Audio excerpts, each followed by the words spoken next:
le thème même de ce colloque. Et afin de ne pas frustrer le public d'une conversation avec vous, je vous propose dans un premier temps que nous ayons un échange entre nous avant de laisser la salle prendre la parole pour vous poser des questions sur vos interventions de tout à l'heure afin de leur donner l'occasion d'y réagir. Vous l'avez vu, l'intitulé de ce colloque est René Girard, lecteur de l'écriture.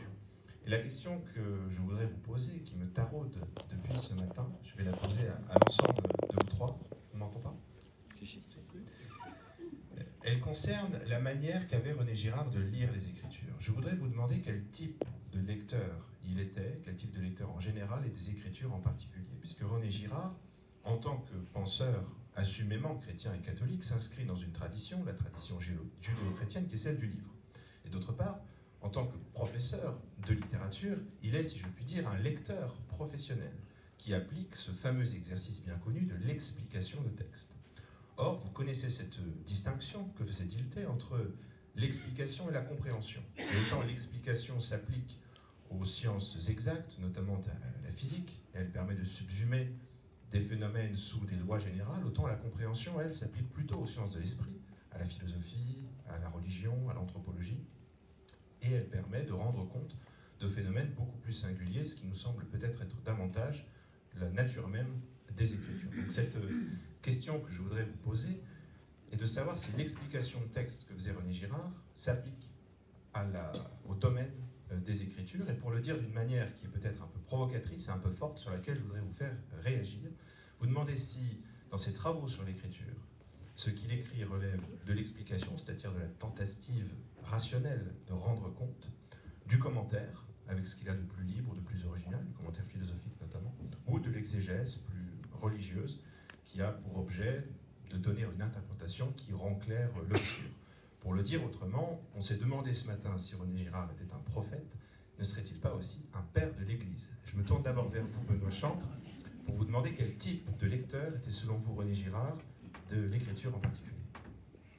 Merci, je préciserai ce que c'était l'enthousiasme de Roberto Calasso ici même, se mettant en colère contre peut-être les Français, je ne sais pas, et disant « Mais enfin, réveillez-vous, vous avez encore vivant aujourd'hui le dernier père de l'Église. » Mais mon ami Jean Duchesne m'a fait comprendre que ce n'était pas vrai, c'était peut-être le dernier docteur de l'Église. Mais il ne pouvait pas être père de l'Église. Je n'aurais pas de réponse précise à donner, puisque j'ai sans doute moins travaillé que vous-même avec René Girard. Moi, je dirais d'abord, pour lancer le débat entre nous, parce que moi, j'ai beaucoup travaillé avec lui sur un texte qui était un texte particulier, qui était le texte de Clausewitsien, donc je l'ai vu travailler, j'ai vu effectivement comment il était capable, au bout de plusieurs jours, plusieurs semaines de méditation commune sur un texte, de s'identifier de manière quasi hypnotique à son auteur, au point de saisir le vécu interne du texte, comme je ne l'avais jamais vu d'aucun professeur. Donc on n'était plus du tout dans un phénomène d'enseignement, on était dans quelque chose de profondément littéraire, une expérience d'écriture qui suppose d'abord une lutte, un peu comme Jacob et l'ange. Il était devenu Clausewitz. Quand nous nous cachions pour que son épouse ne nous gronde pas le soir dans la nuit à fumer discrètement des camélfilms et qu'il nous racontait les campagnes de Napoléon, c'était totalement saisissant. Et à un moment donné, c'était presque... Le général prussien était là dans le jardin de Stanford. Cette présence, ça c'est quelque chose de chamanique. Ça ne s'explique pas par une méthode, ça ne se trouve pas dans les livres. Il y avait quelque chose d'animal chez René Girard. J'arrivais tout bardé de mes réflexes aroniens pour résister à son apocalyptique. Il avait des narines qui frémissaient. Il me disait non, non, je n'entends pas du tout ce que toi tu entends. Donc il avait cette capacité à saisir la parole fort close dans tous les textes, qui est assez fascinante et qui est effectivement une expérience magique. Alors comment la méthode lui en est-elle venue? Ça a été dit et la citation a été donnée par mon ami Wolfgang tout à l'heure, ce matin. C'est une confidence qu'il a faite à Jean-Claude Guilbeault dans un texte inédit. Il a commencé par enseigner la littérature à Bloomington, et c'est dans la littérature qu'il a découvert la Bible, et dans la Bible qu'il a redécouvert la littérature. Donc il lit la littérature avec la Bible, et il lit la Bible avec des techniques et une méthode de théoricien littéraire. C'est une causalité circulaire en quelque sorte. Donc dans les textes même les plus étrangers apparemment à la tradition chrétienne, je pense à Manon Lescaut de l'abbé Prévost, roman galant libertin même du XVIIIe, ou un siècle avant La princesse de Clèves, de Madame de Lafayette. C'est une structure chrétienne qu'il trouve. il trouve cette structure de l'incarnation, de la résurrection et de l'ascension. Il dit à ces trois temps, incarnation, résurrection, ascension. À l'époque, il est sartrien, il se dit athée de tous les dieux, il enseigne à Bloomington la littérature française, et il voit que structurellement, ce qui porte cette littérature occidentale, c'est la Divine Comédie de Dante, et c'est les Confessions de Saint-Augustin. Et c'est là où je ne suis pas tout à fait d'accord avec mon ami Wolfgang. Je ne pense pas qu'il soit protestant à l'origine et puis de plus en plus catholique. Je pense que dès le départ, Girard revient à son catholicisme originel, si je puis dire, en découvrant que la structure de toute la littérature occidentale est dantesque et augustinienne. Donc ça, c'est quand même une découverte de la tradition chrétienne par la littérature.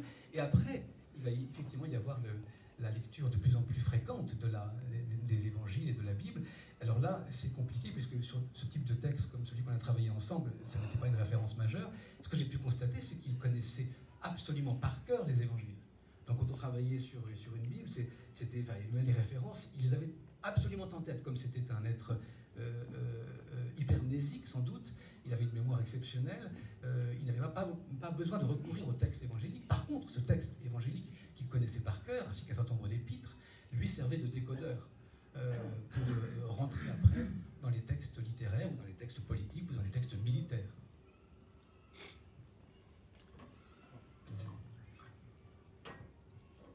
D'accord. Alexandre, merci beaucoup. C'est vraiment une question absolument essentielle. Je pense que c'est impossible de le ranger d'un côté ou de l'autre, c'est-à-dire de l'exégèse, compréhension intuitive ou de l'explication des textes plus scientifiques. En quelque sorte, tout l'énigme, c'est dans le fait de faire réunir ces alternatives vraiment et de même déjouer la dichotomie entre ces deux modèles. Et pensez-y que c'est un lecteur des textes de la littérature, des textes poétiques. Quand on lit la poésie, on le lit dans une optique personnelle. Ça parle à soi-même. Ça, c'est essentiel aussi. Pour autant que Girard a toujours réclamé la scientificité de ces hypothèses, non, c'est le vocabulaire même qui y insiste. Et c'était évident pour tous. Si on souffre, c'était pas quelque chose de subjectif qu'il voulait proposer avec ces hypothèses. Et pourtant, je pense que cette dimension subjective qui devient révélation est essentielle en même temps. Et les hypothèses ou explications du texte, hypothèses scientifiques, sont fondamentalement négatives. On peut les falsifier. On ne touche pas le réel tel quel, la vérité même, et il parle toujours de vérité. Les scientifiques ne peuvent pas parler vraiment de vérité. Ce sont des hypothèses à falsifier éventuellement.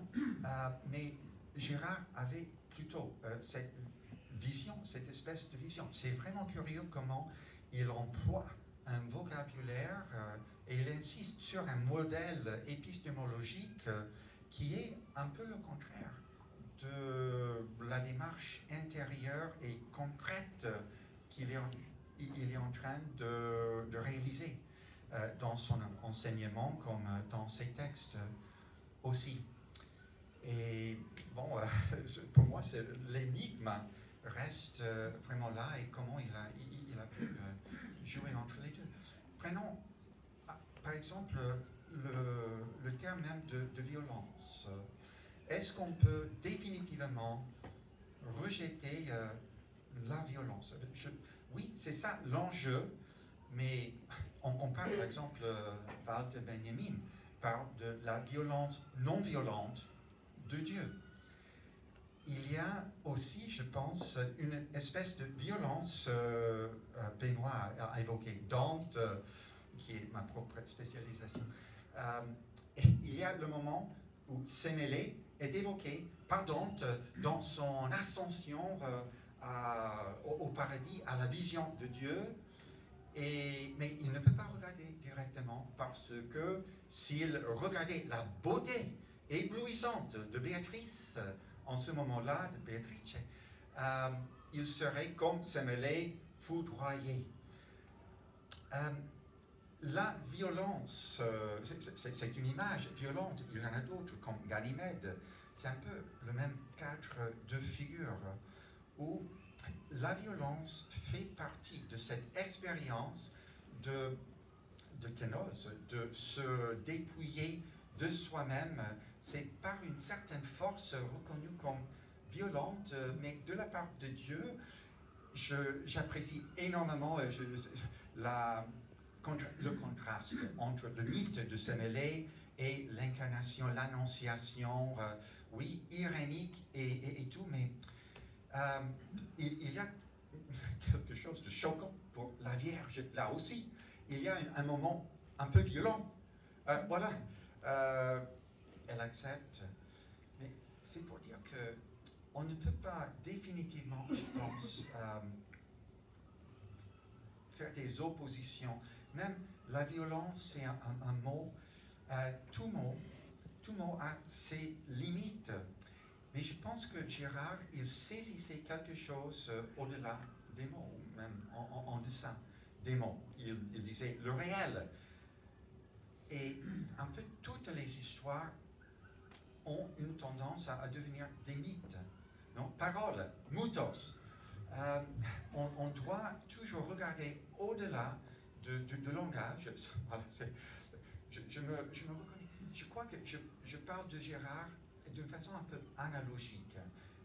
Girard, il avait sa vérité. Il revient toujours aux mêmes choses.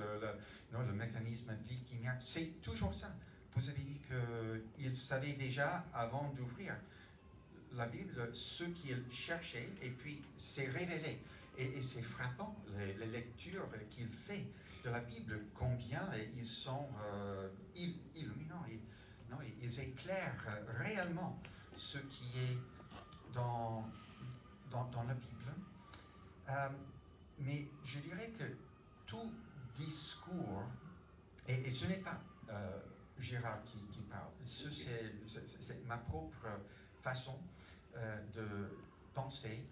Il faut prendre un peu de distance par rapport au discours, à la parole même, pour saisir ce que Girard appelle vérité, le réel. Là, je me sens en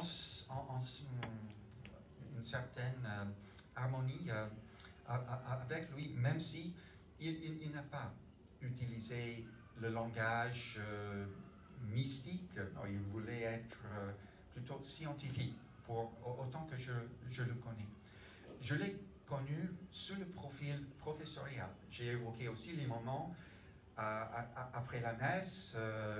C'était génial ça, mais comme professeur,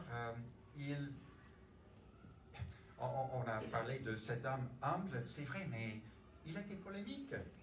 Voilà, il savait ses thèses et il pouvait vraiment argumenter avec véhémence contre tous ceux qui ne le voyaient pas comme ça. Bon, ce sont des moments, on passe par cela, forcément, en tant qu'humain, en visant quelque chose qui nous porte au-delà des conflits dans lesquels on est enlisé en tant qu'humain. Mais il vise au-delà de cela, je crois. Marie-Monée, est-ce que vous voulez réagir à cette intervention?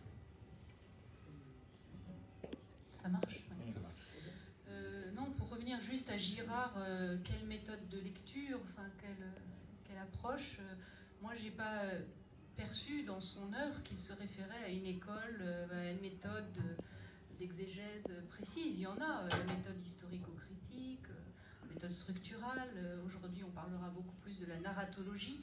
Je crois que c'était un homme profondément libre au niveau intellectuel et qu'il a lu, il a ouvert la Bible, il a lu la Bible comme un anthropologue, comme il lisait, comme vous venez de le dire, tous les deux, comme il lisait la littérature. Et c'est peut-être cette forme d'innocence, de fausse naïveté, de naïveté cultivée, qui lui a permis de découvrir dans l'écriture tout ce qu'il y a puisé. La méthode, parfois, fait écran et on s'arrête à la méthode au lieu d'aller au texte. Et je crois que son enseignement, enfin ce que moi j'ai reçu de René Girard là-dessus, c'est aller au texte directement. Ouvrez-la, la Bible. Ouvrez les textes, lisez-les. Et en quoi il nous parle. Et je me réjouis de savoir qu'il y trouvait beaucoup de choses. Et je pense que ça, aujourd'hui, c'est une immense leçon, même pour les grands intellectuels. Oui, alors là, je suis tout à fait d'accord. Wolfgang Palaver a dit quelque chose de très beau ce matin, en évoquant Girard's fresh look, which was not distorted by theological blinders. Un regard frais, cool, qui n'était pas tordu par des a priori théologiques ou des œillères théologiques. Et tout est dit là, c'est le fresh look, un regard frais, naïf, comme si le texte était lu pour la première fois. Alors ça, c'est pas nécessairement protestant, Wolfgang, ça peut aussi être catholique. Mais ce qui est très important pour lui, c'est les leçons qu'il donne à Eric Gans, à Andrew McKenna, à ses premiers étudiants sérieux, comme il disait, c'est d'éviter des théories de surplomb. À l'époque, c'est le marxisme et la psychanalyse, les grilles préétablies qu'on va appliquer sur le texte. Il dit que tout est déjà dans le texte. Et qu'il faut, si le texte est génial, sinon on perd son temps, si le texte est un texte génial, un texte, il disait authentique ou texte de génie, on va repérer dans le texte lui-même, sans requérir à aucune théorie de surplomb, ce qu'il appelle une critique interne. C'est-à-dire une aptitude à cet écrivain s'il est génial, à se retourner littéralement lui-même, à se critiquer lui-même. Et c'est pour ça que Girard fonctionne de manière totalement diptycale. Et c'est alors là, voilà, il y a peut-être une méthode exégétique. C'est vraiment Ancien Testament, Nouveau Testament. On a vu Adam, Nouvel Adam, Ancienne Ève, Nouvelle Ève. Il y a toujours dans un texte de génie un moment où l'auteur se critique en lui-même, et se critique en lui-même sort de son égotisme et atteint le réel des relations, c'est-à-dire le dit de l'identique ou l'intersubjectivité. C'est ce moment-là qui met Girard en extase et qui lui permet de définir, lui donne des critères très concrets pour définir une œuvre authentique. C'est une œuvre qui n'est pas forcément autoréférentielle, mais une œuvre qui se suffit à elle-même et qui, quand on la regarde de très très près, se retourne littéralement contre elle-même. Et là, il jouera systématiquement l'étranger de Camus, pas la chute de Camus contre l'étranger, la Chartreuse de Parme contre le rouge et le noir. La critique interne de Girard, c'est vraiment une vraie méthode. Alors elle est peut-être influencée par l'Ancien Nouveau Testament, ou peut-être est-ce l'inverse, puisque la causalité est circulaire, mais ça s'appellera chez lui, et là le mouvement est assez fondamental, des mystifications d'un côté, c'est-à-dire la puissance oedipienne du sujet tout-puissant, et des mythifications de l'autre, c'est-à-dire que ce mouvement de retournement du sujet est démythifiant. C'est donc, et vous avez raison de le rappeler, parce qu'on a trop souvent répété Girard en disant il est opposé au mythe, il y a la vérité de l'évangile, le mensonge des mythes. Non, c'est un travail du mythe sur le mythe lui-même, cette critique interne. C'est pour ça qu'il faut parler de parole. Et c'est une parole qui finalement se démythifie. Et là, il y a un critère concret pour repérer ou une œuvre de génie ou un texte inspiré. Très bien. Mesdames et messieurs, nous avons quelques minutes pour les questions de la salle. En avez-vous pour nos trois intervenants? On va vous passer un micro, vous l'avez. Allez-y, mon père.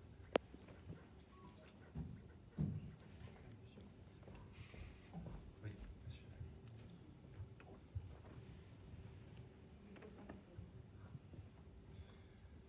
Oui, la victime est innocente. D'une certaine manière. Non. Pardonnez-moi, je vous interromps. La victime émissaire. Car les victimes sont souvent plus coupables. Alors voilà, c'était la précision que je voulais vous voir développer. Parce que finalement, le wokisme est une espèce de reprise de la pensée de Girard, en ce sens qu'il met en avant une position de victime qui est pure par rapport à des gens qui sont bourreaux. Or, on sait que ce n'est pas la réalité, c'est pas comme ça que ça se passe. William Funky, pardon. Donc, je pense qu'il faut préciser alors que la victime est innocente par rapport à la démarche de la mettre à mort. Peut-être que la victime a aussi des péchés sur son dos. C'est pas pour cela qu'il sera victimisé. Le mécanisme, ça relève vraiment des rapports d'agression entre les agresseurs, non, qui mettent à mort la victime. Donc c'est dans ce contexte-là que la victime est innocente, mais pas dans le sens absolu. D'ailleurs, on a évoqué le péché original. Tous, et je pense que c'est vraiment dans l'esprit de partager la culpabilité entre tous, que cet exposé du mécanisme victimaire par Girard nous amène, non, de vraiment reconnaître. C'est vrai qu'il tranche, s'assemble dans les textes, les innocents, les coupables. Bon, je pense que votre question nous encourage à regarder un peu au-delà de ce mécanisme narratif, disons, hein, pour pouvoir expliquer sa théorie. Et voilà, en attendant la prochaine question, si je pourrais rebondir aussi à l'idée de l'autocritique, non, que Girard, il y a une critique interne, Benoît vient de l'évoquer. Je suis vraiment reconnaissant pour cela. Ce ne m'était pas évident tellement ce côté, mais il est essentiel pour la théorie, il me semble. Je dirais même que le mot révélation implique l'idée de révéler la vérité, mais c'est aussi de redresser dans une espèce de mythe, de mythos, de langage. Inévitablement, la révélation, quand on en fait une théorie, comme Girard le fait, c'est un discours, c'est déjà remythologiser ce qui a été révélé. Révélare, le mot implique déjà ce mouvement de tomber de nouveau dans une espèce de mythologisation qui devrait être encore critiquée ou autocritiquée. Oui, Roberto Calasso a dit ici même une chose magnifique. À un moment donné, il a dit, pour sortir de cette dualité vérité et mensonge, critique du mythe, que Girard est pour lui, avec Hegel, c'est pas rien, et Freud, l'un des inventeurs d'un des trois grands mythes modernes. Il y a la phénoménologie de l'esprit, il y a Totem et Tabou, et il y a le mécanisme victimaire. Très bien. Nous allons conclure sur cette parole, cette table ronde, en remerciant très chaleureusement nos trois intervenants.